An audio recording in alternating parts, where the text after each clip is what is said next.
The woman who shot Yvonne Menke 3 times in the head at 6:20 a.m. on December 12, 1985, spent the rest of that morning picking up an order of fish. She drove to Luck, Wisconsin, 30 miles south. She went shopping in Rice Lake, another 20 miles east. She told investigators she was home by 5 p.m. A murder in the morning, errands in the afternoon. The timeline is what investigators had to work with. St. Croix Falls, Wisconsin, sits in Polk County along the Minnesota border, 60 miles northeast of Minneapolis. Population 2,033 in the 1985 census. One main street, farmland in every direction. Winter mornings in December were dark until after 7 a.m. On December 12th, the temperature at 6:20 a.m. was 18 degrees Fahrenheit. Snow covered the ground. Yvonne Menke lived in a second-story apartment on the north side of town with 3 of her 4 children. She was 45 years old. She worked at a local business. Every morning at 6:20 a.m., she would go down the covered staircase to warm up her vehicle for work. The same time, the same path, the predictable rhythm of a mother of 4 getting ready for her day. December 12th was a Saturday, but Yvonne had work. The day before, on December 11th, the phone rang in the Menke apartment. Julie Connors, Yvonne's 20-year-old daughter, answered. A woman was on the line. She asked what time Yvonne went to work. Julie told her 6:20 in the morning, down the staircase to warm up the car. Julie would later testify that the question seemed normal at the time. Maybe someone from work, maybe a friend. She had no reason to think twice about it. At 6:20 a.m. on December 12th, Yvonne descended the covered staircase. Someone was waiting in the stairwell. 3 gunshots fired, a .22 caliber weapon, head and neck. Yvonne collapsed face down at the bottom of the stairs. Julie heard the shots from upstairs. She looked out the window and saw someone running down the alley behind the building. Gray 3/4 length coat, dark stocking cap, bulky winter clothing.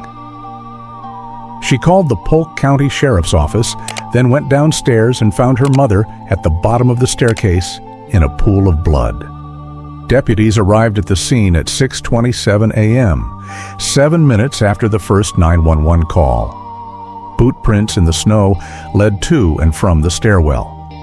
The prints showed the killer had been standing in the stairwell before Yvonne came down. No forced entry into the apartment building. No signs of robbery. Yvonne's wallet was still in her purse. The medical examiner found no evidence of sexual assault. 3 gunshot wounds, all to the head and neck. The Polk County coroner later ruled the death a homicide by gunshot. Crime scene technicians found no shell casings at the scene. A revolver keeps casings inside the cylinder.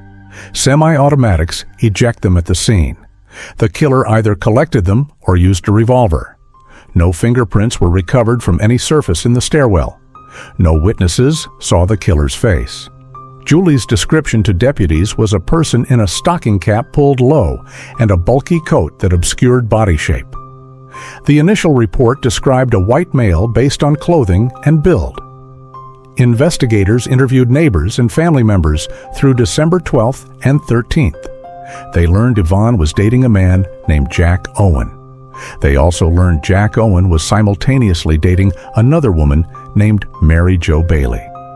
Multiple witnesses told the Polk County Sheriff's Office that Yvonne and Bailey had each been involved with Owen for several years. Owen would break up with one, then rekindle the relationship with the other. The pattern repeated multiple times between 1982 and 1985. In late 1985, according to witness statements taken by investigators, Yvonne issued an ultimatum to Jack Owen. Choose me or choose her.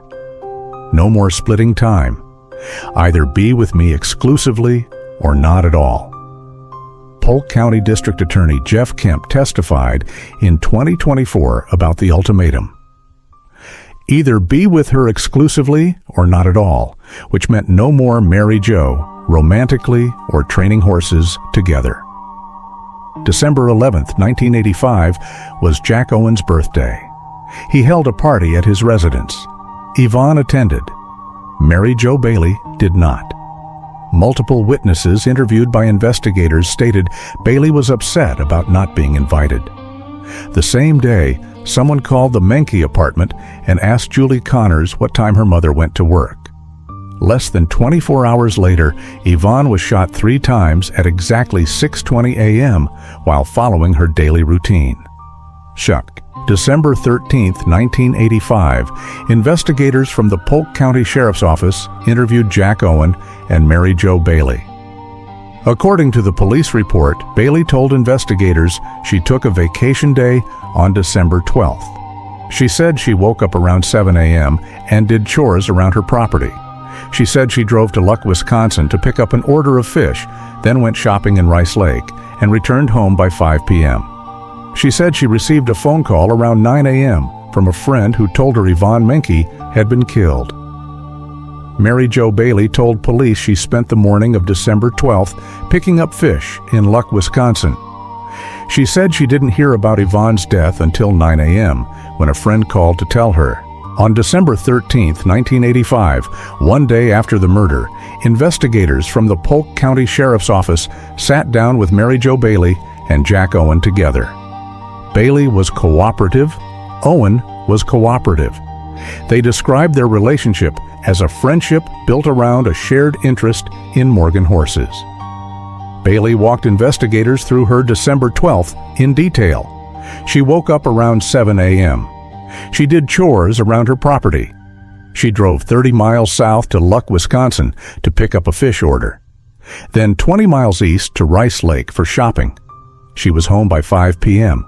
She and Jack Owen were just friends, she said. Nothing more than that. Before Bailey left, investigators asked for her boots. The boot prints in the snow at the Menke stairwell were a close match to Bailey's boots. The size, the tread pattern, the depth of impression, a close match. But close is not identical, and identical is what you need to make an arrest. In 1985, boot print comparison alone was not sufficient to charge someone with murder. Bailey walked out of the Polk County Sheriff's Office wearing different boots. Her original pair went into evidence. Investigators pulled phone records next. Long-distance calls from Bailey's number to Yvonne Menke's number appeared in November 1985. Multiple calls. Then another on December 11th, the day before the murder, the same day as the birthday party. The phone records placed Bailey's number in contact with Menke's number the day before the shooting. But phone records in 1985 showed that a call was made. They did not show who picked up the receiver. They did not show what was said. A number on a page is not a confession. Investigators searched Yvonne's purse. Inside, they found a note. On it were Bailey's initials and the phrase, "touch of class." They then searched Bailey's vehicle. Written on the bug screen of her car were the same 2 words, "touch of class," the same phrase. One found on the victim, one found on the suspect. It was specific enough to mean something. It was not specific enough to mean murder.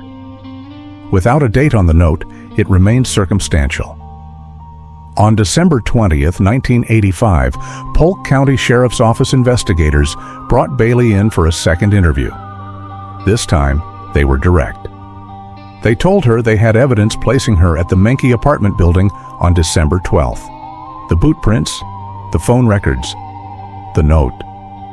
Bailey denied it. She was calm throughout the interview, not nervous, not defensive, not visibly emotional at being told she was suspected of murder. Investigators noted her demeanor in the official report. She denied everything, and her face gave them nothing.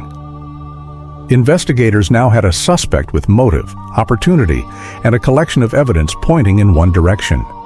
Boot prints that matched, phone records that fit the timeline, a shared phrase connecting her to the victim. What they did not have was a weapon.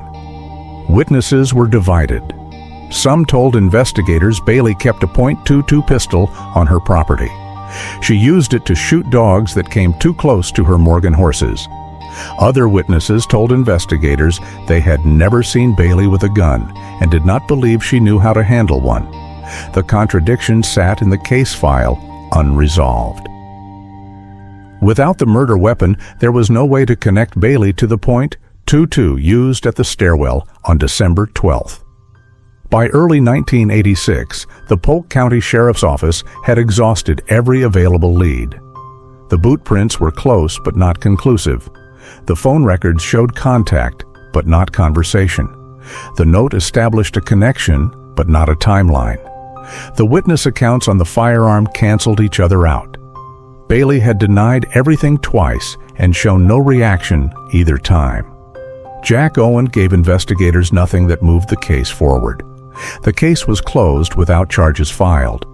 Julie Connors would later testify in court about the phone call from December 11th. She would say that she believed the woman who called asking about her mother's schedule was the same person who killed her. She answered the phone. She told the caller the time. She told the caller where her mother would be. She had no reason to suspect anything was wrong. The case file was boxed and placed in storage at the Polk County Sheriff's Office. For the next 36 years, it sat there. And for 36 years, Julie Connors carried the weight of a phone call she couldn't take back. For 36 years, the case file sat in storage. And Mary Jo Bailey lived freely in the desert.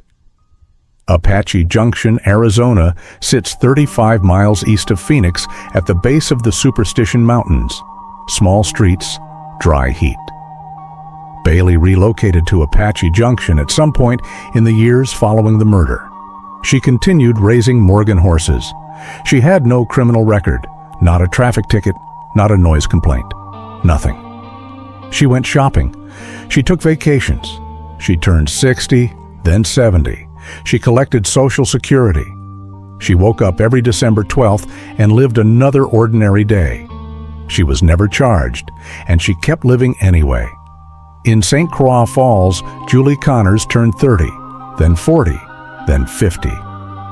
Every December 12th, the anniversary came and went without resolution. The case file at the Polk County Sheriff's Office didn't disappear. Cold cases don't disappear. They sit in boxes and storage rooms and wait for someone to pick them back up. Over the decades, Polk County Sheriff's Office investigators inherited the file. Each one read through the reports. Each one reviewed the boot prints, the phone records, the touch of class note, still folded in an evidence bag. Each one looked for a new angle. The case was reviewed in the 1990s, reviewed again in the 2000s, reviewed again in the 2010s. Each time, the same conclusion. The evidence pointed clearly at one person. It was not enough to prosecute. Julie Connors carried the phone call with her through all of it. She had answered the phone on December 11, 1985, and answered a simple question about her mother's morning routine. The next morning, she heard gunshots. She saw someone running down the alley. She went downstairs. 3 facts she could not put down. The first one was the phone call. It was the only one she had any part in. She had no reason to suspect anything. She was 20 years old, and someone asked a simple question, and she answered it. The guilt did not care about any of that. Julie Connors testified in 2024 that she had lived longer than her mother ever got to. In late 2021, the Polk County Sheriff's Office reopened the case. Polk County Sheriff's Office investigators brought new eyes to the same old evidence. They began re-interviewing witnesses, tracking down people who had known Jack Owen, Mary Jo Bailey, and Yvonne Menke in the 1980s. Some were still alive, some had died. Some remembered clearly, and some did not. The motive had not weakened in 36 years. The question was whether new investigative work could finally turn circumstantial evidence into a prosecutable case.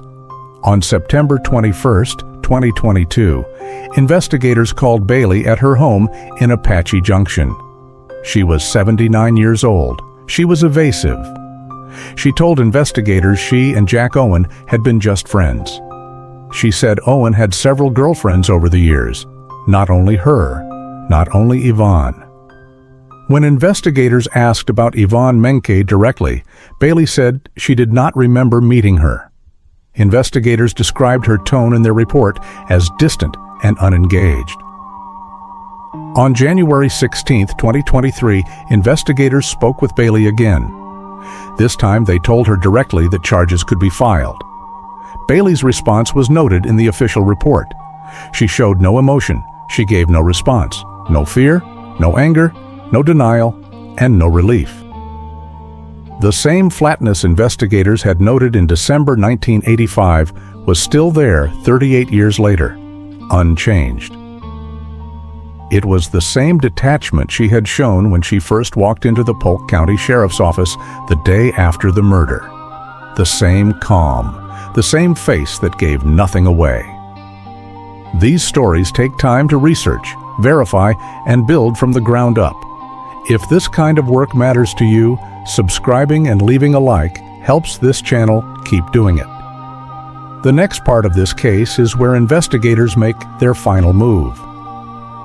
Now back to the case. 10 months later, on November 13, 2023, deputies in Maricopa County, Arizona, knocked on Mary Jo Bailey's door. Mary Jo Bailey was 80 years old when they arrested her. Maricopa County deputies took Bailey into custody at her Apache Junction home on November 13, 2023, without incident. The Polk County Attorney's Office charged her with first-degree murder in the 1985 death of Yvonne Menke. Bond was set at $300,000 cash. Bailey was extradited from Arizona to Wisconsin, nearly 1,800 miles, to face trial in Polk County Circuit Court. Regional news outlets in both states covered the arrest, a cold case from December 1985, a suspect living quietly in the Arizona desert. 38 years between the crime and the charge. Julie Connors heard the news in Wisconsin. For 38 years between the murder and the arrest, Bailey lived in Apache Junction. She raised Morgan horses. She went shopping. She took vacation days. She had no criminal record of any kind, not a traffic ticket, not a noise complaint. She turned 70. She turned 80. She collected Social Security. On November 12, 2023, she was a retired woman living quietly in the Arizona desert. On November 13th, she was in custody. Before the trial began, Polk County District Attorney Jeff Kemp acknowledged what his case was built on. No murder weapon had ever been recovered. No DNA evidence connected Bailey to the scene. No witness had seen her pull the trigger. No confession existed in 38 years of investigation. Defense attorney Donna Berger stated the prosecution's problem plainly. Unfortunately, there is no direct evidence as to who killed Yvonne Menke, Berger told the court. This case instead is built on rumor and innuendo. Kemp built his argument around the sequence of events on December 11th and 12th, 1985. He presented it to the jury as a chain that started with a birthday party Bailey was not invited to and ended with Yvonne Menke at the bottom of a staircase. The evidence followed the same chain. Boot prints in the snow matched Bailey's boots. Phone records placed Bailey's number in contact with Menke's number in the days before the murder.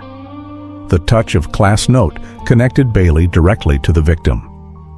And Bailey's alibi, a fish order in Luck, Wisconsin, 30 miles from St. Croix Falls, placed her on the road on the morning of the murder.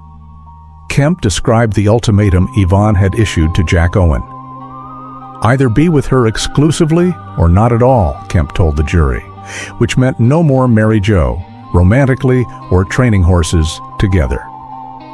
The motive, Kemp argued, was removal. Bailey had a motive, a timeline, and no alibi that placed her anywhere else at 6:20 a.m. Julie Connors took the stand during the 8-day trial. She was 58 years old. She testified about answering the phone on December 11, 1985. A woman asked what time her mother went to work. Julie told her exactly what she needed to know. She testified about the morning of December 12, 1985. Then she said what she had carried since that morning. "I feel the caller was the person who murdered my mom," Julie testified in Polk County Circuit Court, "and I told her everything she wanted to know to make it happen." Berger's closing argument held its position. The boot prints were not unique, the phone records proved no conversation, the note carried no date, and no forensic evidence placed Bailey's hand on any weapon. The case, Berger argued, proved nothing beyond reasonable doubt. The jury deliberated for less than 3 hours. Guilty. First-degree murder. Bailey received the verdict in Polk County Circuit Court without visible reaction. The jury had deliberated for less than 3 hours on a case built entirely on circumstantial evidence. Bailey stood in the courtroom and gave them the same face she had given everyone for 38 years. She was remanded into custody. Sentencing was set for July 2, 2024. On July 2, 2024, Mary Jo Bailey, 81 years old, was sentenced to life in prison. The conviction didn't erase 38 years. On July 2, 2024, Polk County Circuit Court Judge Michelle Needham sentenced Mary Jo Bailey to life in prison with no possibility of parole. Bailey would die in prison. The judge acknowledged the decades of pain inflicted on Yvonne Menke's family. Julie Connors was in the courtroom. So were Yvonne's other children, now in their 50s and 60s. They had waited their entire adult lives for this moment. Some of them had been children themselves in December 1985. After the sentencing, Julie spoke briefly to reporters outside the courthouse. She said that justice had been served. She did not celebrate. She did not cry with relief. She said what needed to be said, and she said it quietly. It was not that version. There is a version of this story where the verdict is enough, where a family walks out of a courthouse and the weight lifts. Julie Connors walked out of Polk County Circuit Court on July 2, 2024, and carried the same weight she walked in with. Justice doesn't undo the phone call. It doesn't unhear the gunshots. Julie was 20 years old in 1985. She is 58 now. For 38 years, she carried the belief that she handed the killer the information that made the murder possible. A guilty verdict does not reach back 38 years and lift that weight.